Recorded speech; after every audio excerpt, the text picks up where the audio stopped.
Making high-quality healthcare accessible to every citizen of the country is the biggest challenge before the healthcare service sector.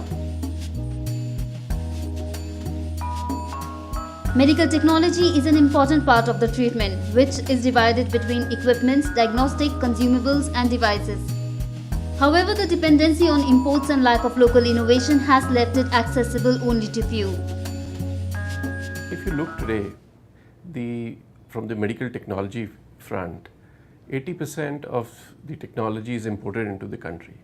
The problem with this kind of a model is we find the medical technology only penetrating to the top, say, 20 cities in the country, whereas 70% of the population lives in the rural area, where we hardly see the technology solutions which are there in the hospitals. And hence the need for local innovation, local manufacture, because unless we make the technology affordable and accessible, we will not be able to provide universal healthcare in this country.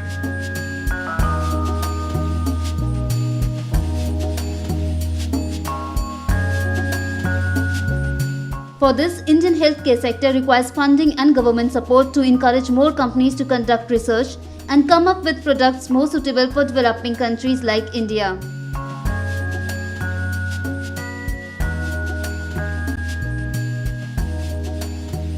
This is primarily because of paucity of funds, because R&D requires a huge amount of funds, and if you keep investing in research, you expect some return to come. And when you produce a product and you price it depending upon the amount of money that you have spent, then the takers are few, because most of the people can't afford that. That is the biggest impediment. So I think a lot of support is needed to those companies which are investing in R&D, and whether it's in the form of tax benefits, whether it is in the form of like you're giving to IT industry.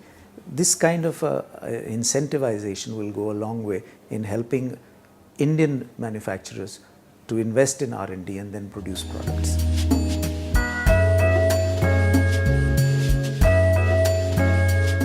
To democratize healthcare, more companies need to be encouraged to focus on effective products driven by local needs. CVB News, Delhi.